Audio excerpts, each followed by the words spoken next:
Along the banks of the Nile, a chilling sight awaited those who dared betray Pharaoh Khafrehotep.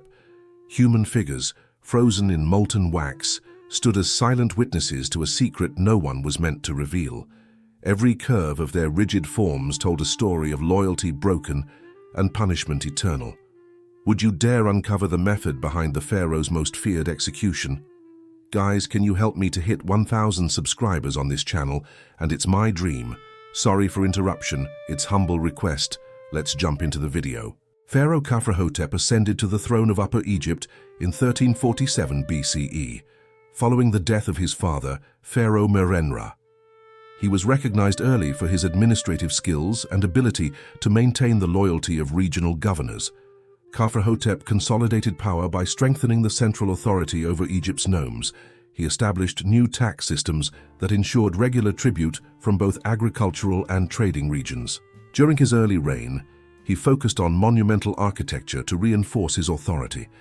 The construction of temples along the Nile and the expansion of the royal palace complex reflected the wealth and stability of his rule. The pharaoh implemented a standardized system of weights and measures. This policy improved trade efficiency along the Nile and strengthened economic control throughout the kingdom. He invested in irrigation projects, including canals and reservoirs, to increase arable land. These projects ensured a reliable food supply and reduced the risk of famine, enhancing his popularity among the populace. Khafrehotep maintained a professional army that was loyal to the crown rather than regional leaders. Soldiers were stationed along strategic points of the Nile to prevent uprisings and protect trade routes. Foreign diplomacy was a key aspect of his rule. Pharaoh Khafrehotep sent emissaries to Nubia and the Levant, establishing alliances through marriage treaties and trade agreements. The pharaoh reformed the legal system, introducing written codes for both civil and criminal cases. Magistrates reported directly to the royal court, reducing corruption in local administrations. Religious institutions were closely supervised by the pharaoh. He appointed high priests who supported his policies, ensuring that temples promoted loyalty to the crown and state interests. Khafrehotep commissioned detailed records of royal decrees and census reports. These documents were stored in the royal archives, allowing for efficient management of resources and labor. The pharaoh's court was attended by scribes and officials who specialized in administration, taxation, and military logistics. This bureaucracy allowed Khafrehotep to maintain authority across a large and diverse territory. He also emphasized monumental art to communicate power. Wall reliefs and statues portrayed him as a mediator between the gods and his subjects, reinforcing divine approval of his rule. Khafrehotep's economic policies encouraged long-distance trade. Goods, such as gold, papyrus, and linen, were exchanged with neighboring regions, contributing to Egypt's prosperity. The pharaoh maintained a structured succession plan. His sons were trained in administration, military leadership, and religious rituals to secure a smooth transition of power. Khafrehotep instituted programs for large-scale agricultural storage. Granaries along the Nile allowed surplus crops to be preserved for years of potential drought, stabilizing food availability. He organized labor for state projects through a rotation system. Farmers and artisans worked for the crown during the off-season, which maximized productivity without disrupting local economies. The pharaoh expanded Egyptian influence through controlled settlement of conquered territories. Colonists introduced Egyptian language, customs, and religion, consolidating imperial authority. Khafrehotep maintained a detailed registry of craftsmen and specialized workers. This ensured that complex projects, from temple construction to shipbuilding, were executed efficiently and to the pharaoh's specifications.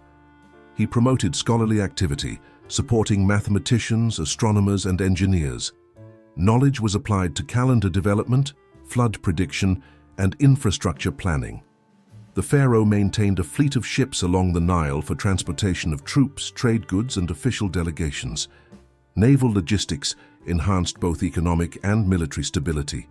Khafrehotep monitored urban development closely. Cities along the Nile were fortified and designed with administrative centers, markets, and housing for laborers and officials. The pharaoh instituted strict regulations on river navigation. Taxes were levied on cargo, and river traffic was supervised to prevent smuggling and ensure safe passage. Khafrehotep implemented measures to standardize grain quality and weight.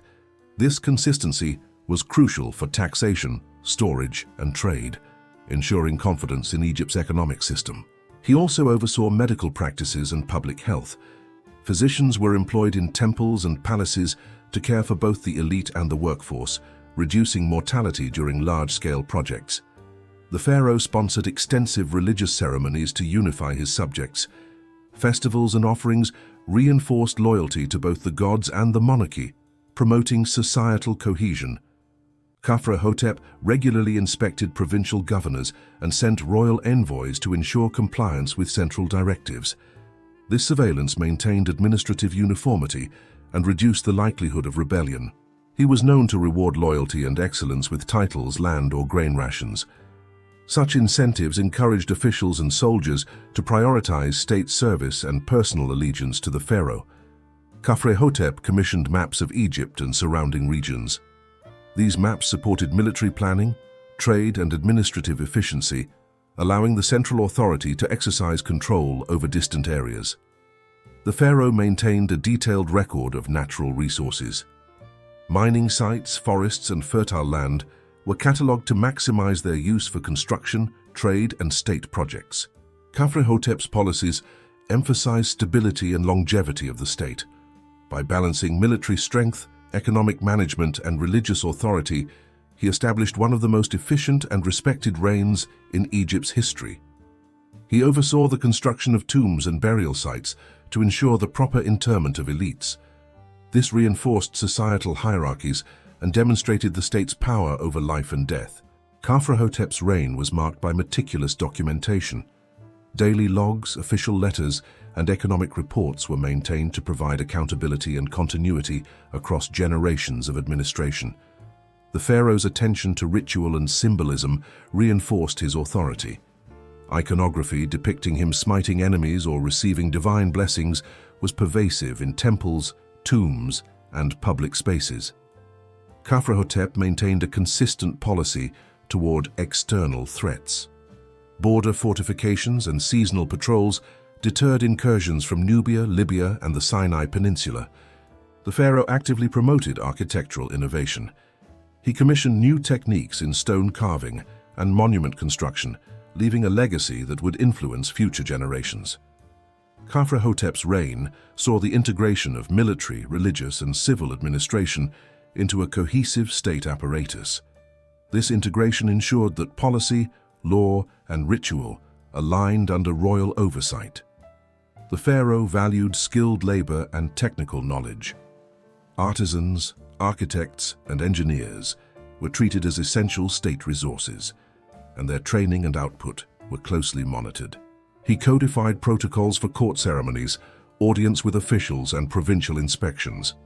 Standardization ensured predictability and reinforced the image of a disciplined and orderly state. Khafrehotep encouraged public works beyond temples and palaces. Roads, docks, and canals facilitated transport, commerce, and military logistics. The pharaoh supervised taxation on trade, agriculture, and crafts. Collection was systematic, allowing him to maintain royal projects and military readiness without overburdening local populations. Khafrehotep's reign demonstrated the combination of administrative sophistication, economic planning, religious authority, and military organization. His policies solidified the central monarchy and enhanced Egypt's stability. He maintained archives detailing appointments, decrees, and construction projects. These archives served as both practical tools and symbols of organized governance. The pharaoh was conscious of Egypt's international reputation. Gifts, embassies, and public displays of wealth and organization reinforced his standing among neighboring states. Khafrehotep's focus on record-keeping extended to religious offerings and rituals. This ensured transparency, consistency, and oversight within the temple economy. He actively managed labor allocation across agriculture, construction, and military sectors. Efficiency and organization minimized conflict over resources and maintained the productivity of the kingdom. The pharaoh's reign established long-lasting systems for succession, administration, and public works. These systems would be referenced and emulated by subsequent rulers. Khafrehotep's governance emphasized order, loyalty, and centralized control. His strategic use of bureaucracy, religion, and infrastructure allowed Egypt to thrive during his decades-long reign. The Lake of Wax was an execution method used during Pharaoh Khafrehotep's reign for servants who betrayed royal secrets. It involved molten wax heated to extreme temperatures, carefully maintained to remain fluid for hours. Servants accused of disloyalty were first interrogated by royal officials. Their confessions, often extracted under observation, were documented in state records before the punishment was carried out. Molten wax was prepared in large bronze cauldrons. Artisans and laborers monitored the temperature, ensuring the wax remained liquid but did not ignite, as safety for surrounding personnel was essential. Before immersion, the accused were stripped of clothing and bound to prevent movement. Their hands were secured behind their backs, and ropes were fastened to restrain the body during the procedure. The immersion process required precise timing. Assistants lowered the servant gradually into the molten wax, allowing the body to be fully coated while preventing immediate fatalities. Once immersed, the wax solidified rapidly upon contact with air. The coating formed a rigid shell around the body, preserving the servant's posture and rendering them immobile. After solidification, the wax-coated individuals were transported to designated display locations along the Nile. They were positioned in a standing or kneeling posture, facing temples or key administrative centers. These wax statues served a dual purpose. They acted as both a deterrent for potential traitors and as a physical record of punishment maintained in public view. Officials recorded the names and positions of those punished. These records were stored in temple archives and royal libraries, forming part of the legal documentation system for state enforcement.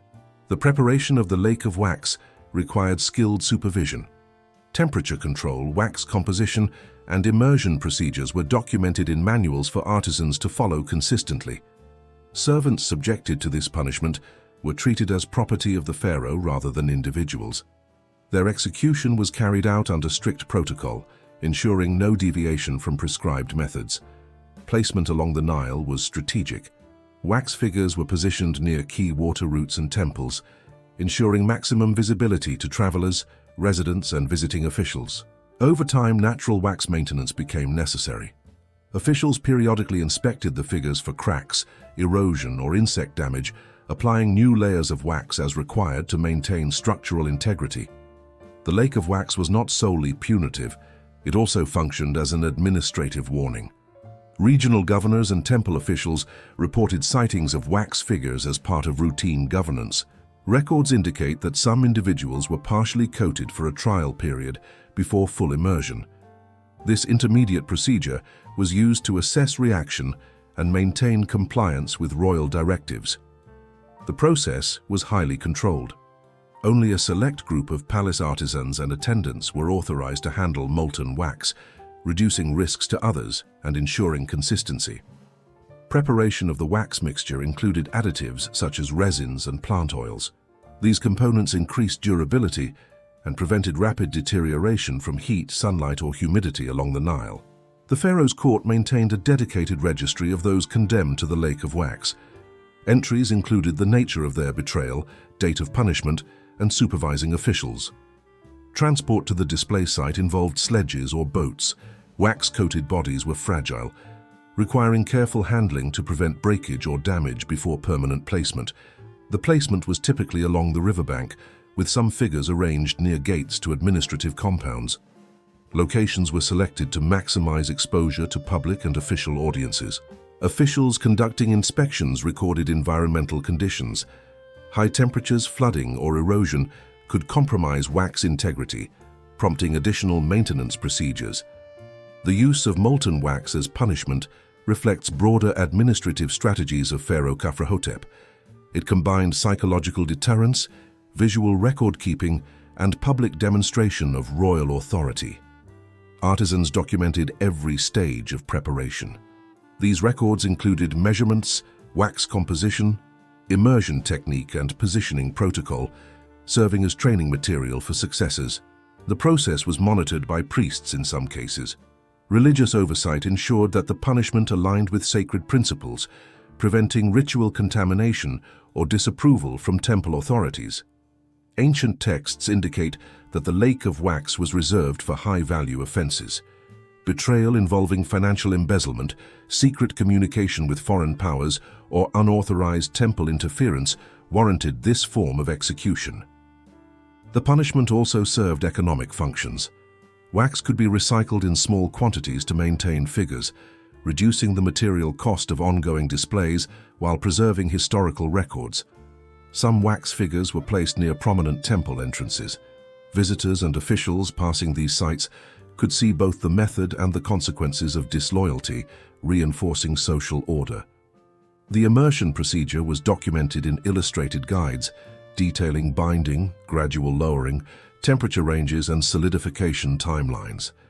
These guides ensured consistency across multiple executions. Officials also monitored weather conditions prior to placement. Exposure to direct sunlight, heavy rainfall, or extreme humidity affected the durability and appearance of wax figures. Transportation methods varied depending on distance. Figures could be floated on barges, carried on platforms, or transported via ox-drawn sledges to reach distant administrative or religious centers. The pharaoh's treasury maintained a record of expenditures for wax production, fuel for heating, and artisan labor. These budgets were integrated into annual state planning documents. Inspections included verifying that names and positions of punished servants were correctly inscribed. Accuracy was critical to prevent administrative errors and ensure the historical record reflected reality. The visual impact of wax figures along the Nile was significant. Travelers and officials documented their positions in logs, reinforcing Pharaoh Khafrehotep's authority through widespread awareness. Preparatory rituals involved purification of the cauldrons, workspace, and tools. These steps minimized contamination and adhered to religious standards for handling materials in state-sanctioned punishment. The lake of wax also influenced subordinate behavior. Officials and laborers were aware of surveillance and potential consequences, resulting in increased compliance and reporting of disloyal activities. Wax composition varied according to purpose. Some figures were purely decorative for deterrence, while others included thicker layers to prolong preservation over multiple seasons. The process of immersion required precise coordination. Multiple assistants handled each individual, ensuring full coating, rapid solidification, and proper positioning during transportation. The pharaoh authorized inspections by multiple officials to verify procedure adherence. Deviations from protocol could result in administrative reprimand or reassignment of artisans. Servants were never left unattended during immersion. Continuous monitoring ensured that the procedure remained controlled and that safety of assistants and surrounding personnel was maintained. The lake of wax functioned as both punishment and archival record. Figures preserved the identity and offense of each servant, maintaining accountability across the administrative system. Environmental adjustments were made periodically. Additional wax layers or protective barriers were applied to figures affected by rain, erosion, or sun exposure, ensuring long-term visibility. Documentation included sketches, measurements, and placement diagrams. These records facilitated replication of the method and informed future administrators of proper procedural standards. The practice of dipping servants in molten wax ceased gradually after Khafrehotep's reign. It was replaced by other forms of execution and public display, though wax figures continued to serve as historical reference.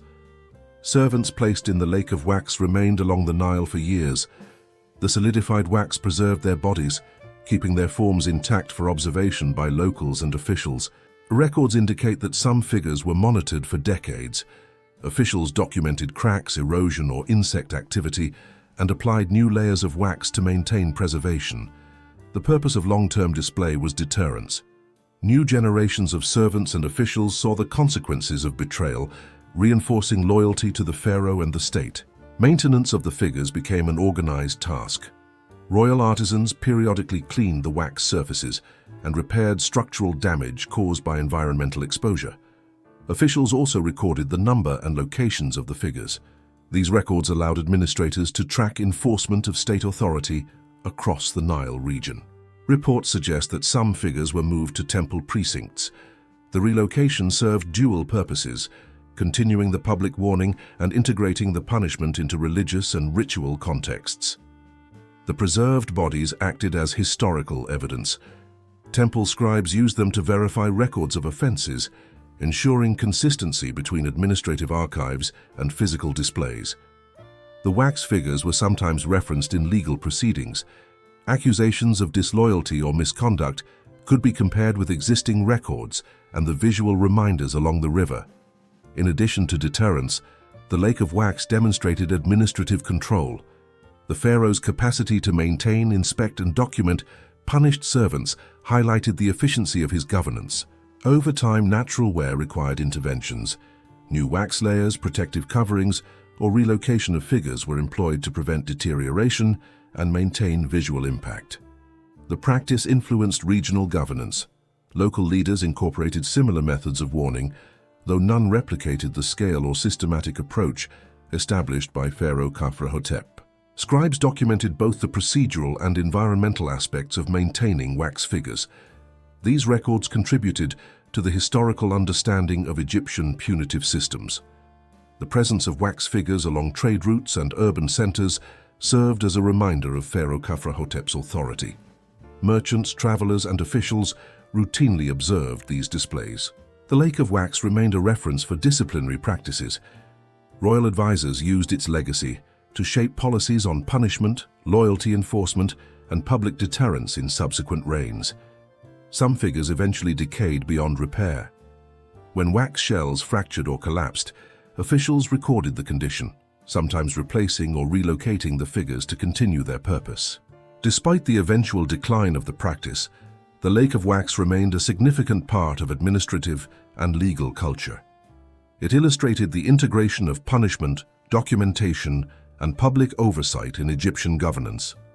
Long-term records show that no figure was removed purely for mercy.